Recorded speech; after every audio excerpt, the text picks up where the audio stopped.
I'm Pixie. You probably know me most of the tooth fairies that collects your teeth under your nasty pillows. What most humans don't know is how difficult this job is. And newsflash, I'm not getting paid for this. I'm paying you for your rotten teeth. What kind of deal is that? Keep in mind, I am about the same size as your teeth and the money I give you. So yeah, the process takes about an hour per tooth. But here is my dilemma. I have run out of money to give you. Spoiled kids, I'm broke. No mouse wants to buy your teeth from me, and I'm getting old and tired. Some humans believe I use your teeth to build my house. That ain't true. That's disgusting. And that's my fat fairy sister, Tinkerbell. Tinkerbell, what are you doing here? Oh, you heard everything I said. Well, what is falling out of your dress? Oh, how dare you! That's where all the money went. Well, human, you're gonna have to live with your falling out teeth for a year. I'm going on vacation. Bravo, Celine. Thank you. Bravo. Okay, we're going to move on to Emma.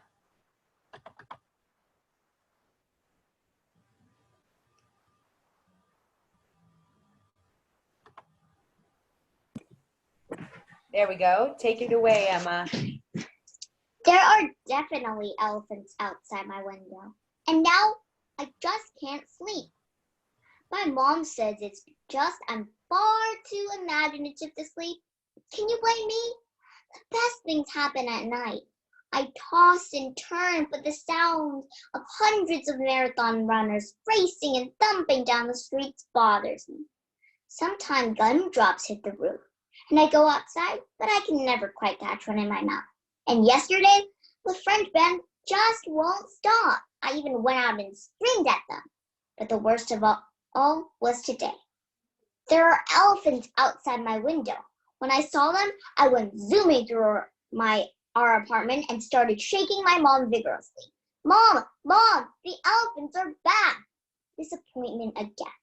I mean, she just completely blew me off. I trotted back upstairs thinking, oh, how will I go to sleep with that elephant there? Maybe counting sheep will work. 1, 2, 3, 4, 5, 6, 7, 8. That's how many sheep the wolf just ate. Oh, there's 9 and 10. This is supposed to make me sleep? Maybe reading a book will work. Books are boring enough. The puffin is popping with cream tart toppings. Wait, I'm even more awake than I was before. What time is it even? Oh my God, the sun's up. Well done, well done. Great job, Emma.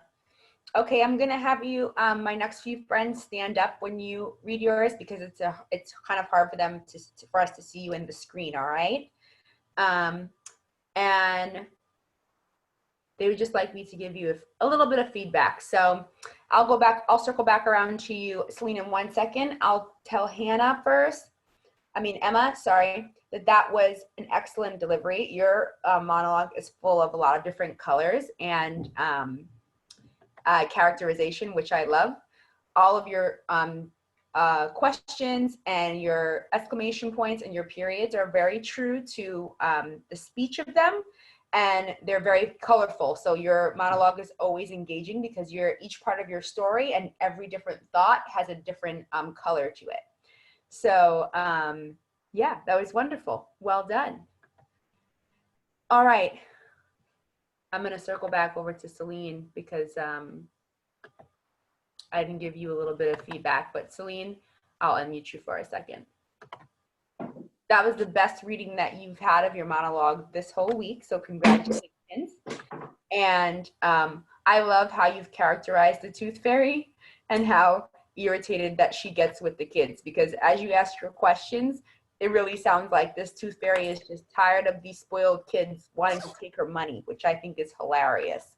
So you paid attention to all of your punctuation, which was our big task for this week, which was great. You had some more volume this time, which was great because you have a very soft voice. Your voice is very pretty. You'll probably have a good singing voice because your voice is very soft. I went to a singing contest. Oh, you do it? You are? Oh, great. But yeah, obviously, as I was saying to you before, in acting, we do have to project our voice. So you'll have to work on your volume and getting it louder as we go forward in our classes. But today was definitely had more volume and projection than you had in the weeks to come. And yeah, and you took that feedback that I gave you this morning about towards the end about just paying attention to those punctuations. So thank you for paying attention to that feedback. All right, we are going to move to Jason. All right, Jason, whenever you're ready, you take it away. And if you could just step back a little bit so that way we can see you a little bit clearer. That's great. If you need to hold your paper, you can get a hold of it too. Uh-oh, there you are. All right, Jason, whenever you're ready, buddy. Hey, where did everybody go? I give up. I counted to 100, like you said. It took a really long time. Where is everybody? I said, I give up. I can't find you. I've been looking for ages. Can anybody hear me? This isn't funny anymore. You guys, come out, wherever you are. Come on. Come on, guys. Let's play a different game. We could play tag outside, or maybe we could have a snack and play video games. I'll let you guys play first. I promise. Just come out. I can't find you, okay? I give up. What more do you want from me, guys? Hey, guys.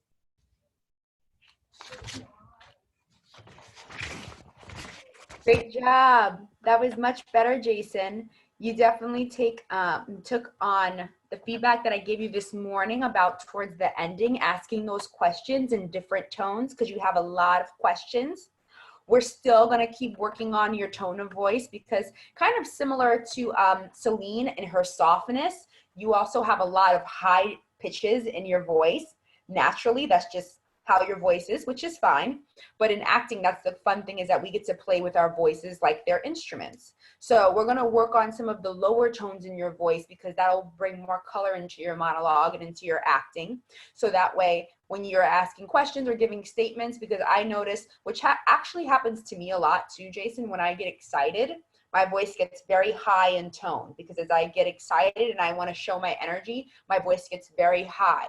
But we want to try to play with our voices in such a way that we don't stay with the same tone every single time we ask a certain kind of question or give a certain statement. So we're going to play with that with your voice too, Jason, in the weeks to come, where when you're asking a question or you're trying to prove a point, like when you say, I said I give up. I can't find you. I've been looking for ages. We don't want you to have the same exact tone each time. We want to change up the tone and give it different colors. You did take my feedback this morning and you did that excellently at the end of the monologue with the last 3 questions. What more do you want from me? Guys? Hey guys, all 3 of those were different. So that was excellent, Jason. Well done. And we're going to keep playing with that kind of idea throughout the whole monologue. So that way all of the questions and all of the statements have different colors on them. But great job, Jason. Thank you. All right, Alex. Do me a favor and stand up and scoot back a little bit. We've got to unmute you. There you go. Stand up. Yep. We're going to have you stand up and scoot back just a little bit so that way you're in the frame of the camera very clearly. You can take your paper with you, of course. I don't have to stand up. Because that's what they would like for the recording, so that way we can see you clearly. So just take a few steps back. Thank you. And whenever you're ready, I'm muting my microphone. So ready. Duh won't see it coming. Description: Kid is jealous of older brother who gets more screen time. I hate my brother, period. Yes, I know hate is a strong word, but I mean it. Trust me on this one. The only thing that he understands me is the virtual world, and my family tries to take that from me. They say it's an addiction, and that I am genial. Yeah, no. My family has limited me to an hour of computer a day, and that's definitely not okay. My brother gets the whole day on the internet. He has completely taken over the family computer. He even gets away with rubbing it in my face. Favorites much? I am putting my foot down. I've decided I will take over the family computer. I will snatch it and all of its accessories. I'll barricade myself in my room. Sounds foolproof, right? I will strike at midnight and they won't see it coming. Wait, I think my mom is... That is my mom now. Act casual. Thank you, Alex. Okay, first I want you to take something to write with and write in Y after E because it's they. So I don't want that to get confused again. I asked you to change that in the beginning, but I guess you didn't get to change it. I changed it. Then why did you save that?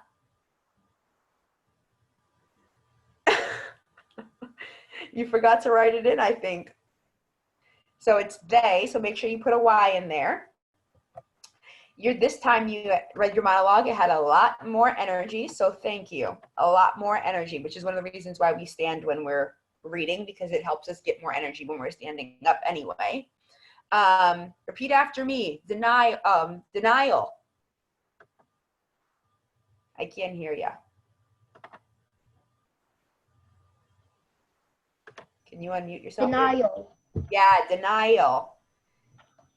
So that's the word. When it says, they say it's an addiction and that I am in denial, it means you're denying something. You don't want to believe it to be true. That means to be in denial. So that was really your one vocabulary word that kind of got you stumbled up. But that's the primary word, denial. So you paid more attention to your punctuation, specifically your commas. You took those pauses, which is great. So finally, I could hear you say, I hate my brother, period. And I knew that you were meaning business when you said that. So that was much clearer. Thank you. But we still want to pay attention to having energy under the behind those exclamation points. So like your last, second to last sentence, which is my favorite, it needs to have that more energy where you say, wait, I think that is my mom now. You're like, oh man, I think she's coming into my room. She's getting ready to invade your privacy. And that has an exclamation point because you're like, oh, you don't want her to know that you're planning to take over the family computer. So you want that to have a lot of energy. And then you say, act casual, because you don't want her to be onto your plan, right?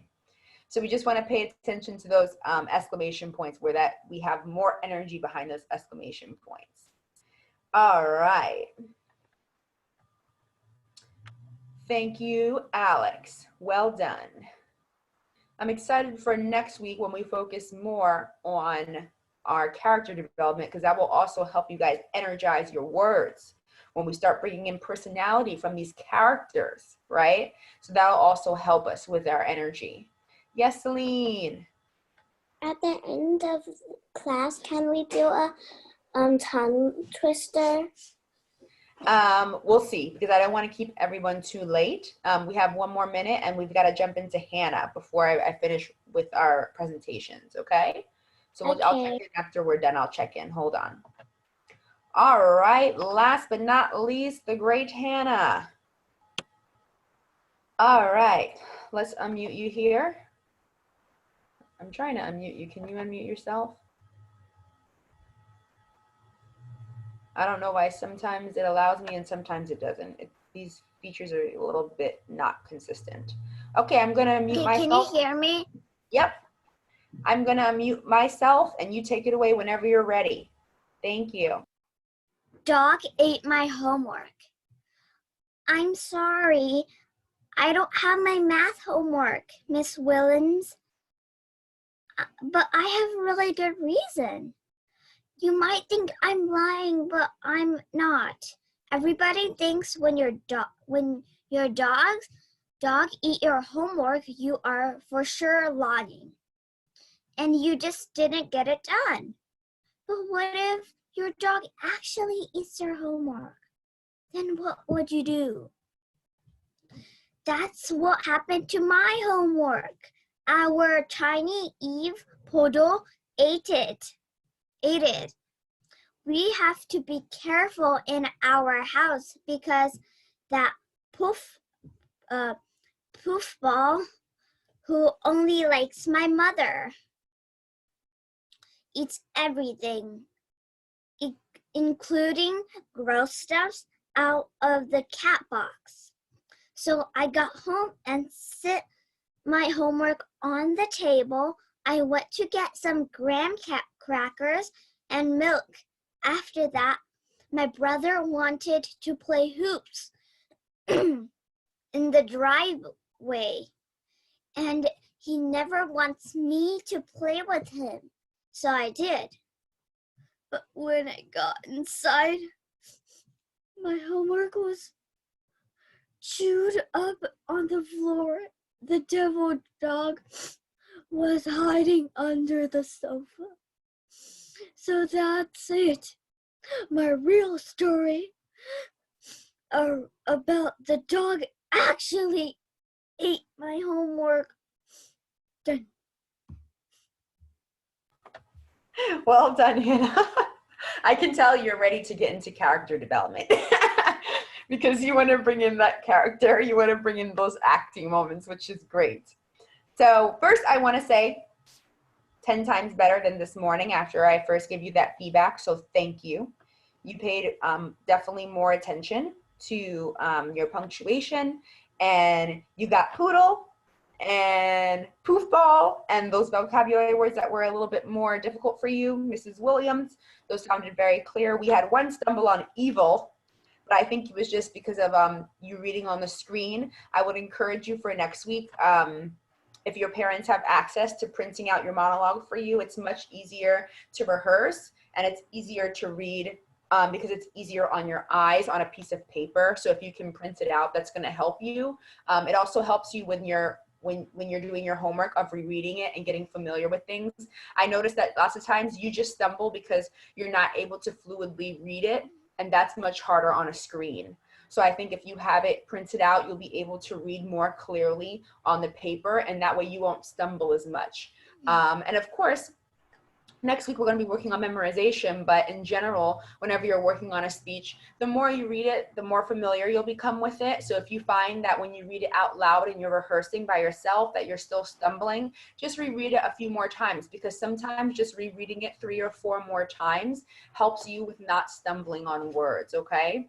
Because I think lots of these vocabulary words you're very familiar with. It's just hard, number one, on the screen, and number two, when you're not familiar with how the sentences go.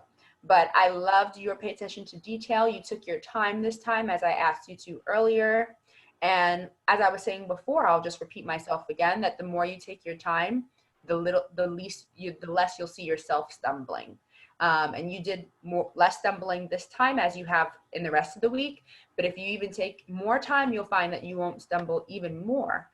And I love the little bit of characterization that you did at the end. I can tell you want to get to the acting portion, and you chose to be a little bit sad. And when you came back inside from playing with your brother and you saw that your homework had been chewed up by the devil dog, which is hilarious. One thing I will say is that I think you do very good with your questions and you do good with your exclamation points. Your statements, though, with the periods should have just as much energy. So when we get to the last sentence of your monologue and you say, so that's it. The real story about how my dog actually did eat my homework. You want it to have just as much energy as your other sentences that have more different punctuation, okay? Because we want every sentence in our monologues to be energized. We want all of them to have energy. So even if we're just saying a statement, even if we're just taking a pause and we're not saying something that's really exciting, we still want it to have that energy. But that was great. Well, as I said, you guys, to everyone at the beginning of the week, this week we just focused on our vocal performance, which you guys really did so great, taking on this new different tone and color and articulation and paying attention to punctuation in our vocal performances as far as our monologues are concerned. Next week, we're going to jump into character development. So we're really going to be focusing on doing a lot of theater exercises where we play with different